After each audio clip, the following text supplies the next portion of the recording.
Is an actual rivalry developing in big-time sprint car racing, or is it all just social media hype? We'll talk about that today, plus bad news for James McFadden, takeaways from Volusia, Big Perm finally breaks through, and much more. Let's go.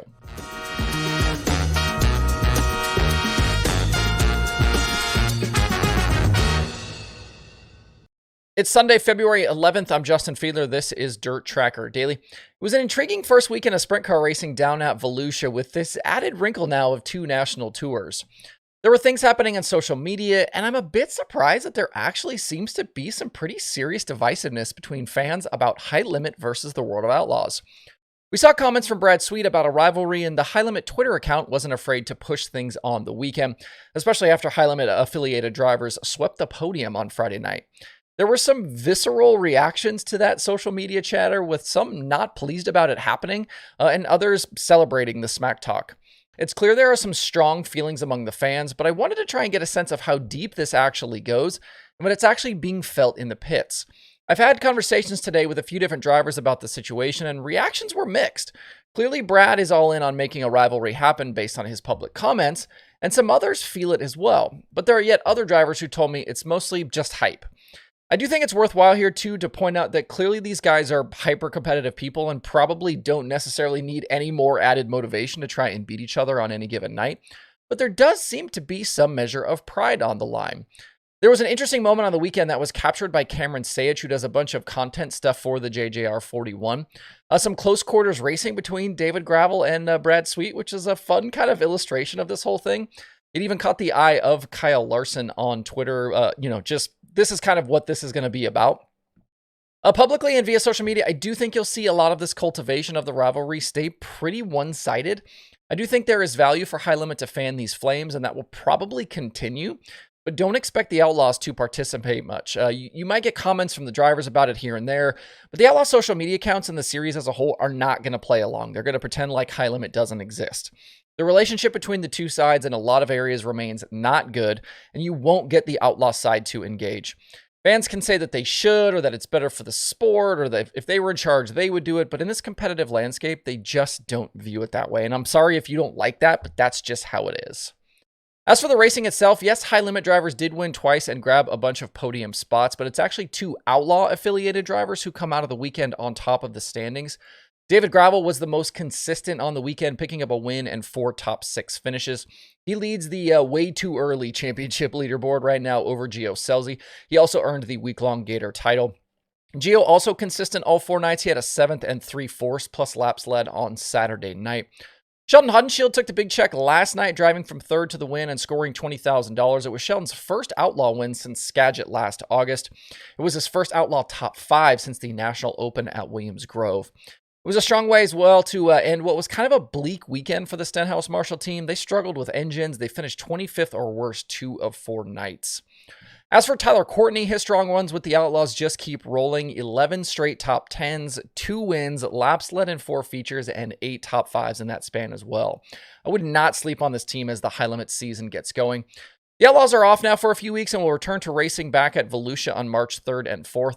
As for High Limit, their season begins tomorrow night at East Bay. They expect somewhere in the neighborhood of 50 cars to participate, and you'll see several teams race Monday and Tuesday who were not at Volusia. And that might not make sense. Why not maximize a trip south with your race team? But with as difficult as Volusia is on engines, some teams just aren't interested in taking that risk. Also, I know a number of teams struggled over the 4 days at Volusia, but I wouldn't go full overreaction just yet. Volusia is definitely its own animal and won't necessarily be a great barometer for some of these teams. I also want to address a little bit, it feels like the High Limit versus Outlaw rivalry talk. It makes it feel like the High Limit guys are like underdogs, but let's not forget that Brad Sweet has been really incredible at Volusia over the years, obviously coming off 5 straight Outlaw championships. So we shouldn't be surprised that a guy like him ran well this week. One other High Limit note for you, James McFadden will not race this week at East Bay, and it sounds like the 2 nights at Golden Isles in a few weeks are in jeopardy as well. His passport and visa paperwork and clearance to return to the U.S. has been delayed, and he's not stateside just yet. In his place, Dominic Scelzi will run McFadden's Roth 83 at East Bay with High Limit, which the team announced over the weekend. That will keep the 83 in the hunt for the owner side of things and with the charter stuff, but it's going to be a significant blow to a championship run for McFadden. You can't miss 2 races against a group like this and hope to climb out of that hole. It sucks to see J-Mac's season kind of unraveled before it's really even started. Wrapping up UMP modified action at DIRTRACKR Nationals, Kyle Strickler charged from 17th to the win in the Big Gator finale last night, topping Tyler Nicely and Dustin Sorensen. Nicely won the week-long championship, winning 4 times in 6 races. Across the state at East Bay, the last several nights, the Lucas Oil Late Model Dirt Series closed out their portion of WinterNationals for the final time. Brandon Sheppard won Monday night's makeup feature earlier this week, with Jimmy Owens and Jonathan Davenport also earning victories. Owens hadn't won a Lucas show since 2022. It was a stretch of 59 races between scores. As for Davenport, he ended an 18-race winless streak himself, but that team has had plenty of speed in between. They've run up front, they've led laps. The big question, at least for the time being around Davenport, will be if he actually stays out with Lucas full-time. With East Bay done, he sits 3rd in the standings behind Ricky Thornton Jr. and Hudson O'Neal, and his plans remain not set in stone at the moment. As for Saturday night's winner, it finally happened. 9 second-place finishes and laps led a bunch hadn't yet equated into a win for Daulton Wilson, but the driver they call Big Perm finally was able to erase that 0 in the win column. He drove from 6th to the lead by lap 16 and led the rest of the way to bag his first ever Lucas win. He survived lap traffic and a late restart to finally make it happen.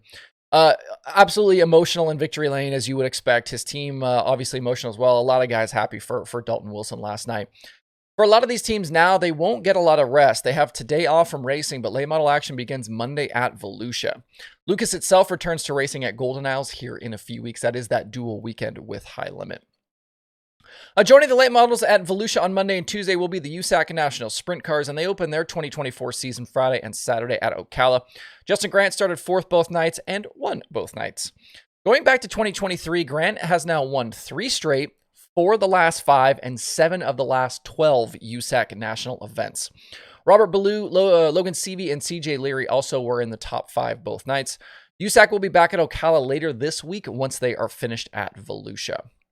And at Alltech, Matt Sheppard continued his winning ways, bagging 2 of the last 3 nights of the Sunshine Swing. So he won Wednesday, Thursday, and Friday. And then Stewart Friesen finally broke through on Saturday to end Superman's dominance. Saturday was hard charger night at Alltech, with Friesen going 11th to the win. Sheppard went 10th to 2nd, and Matt Williamson 18th to 3rd.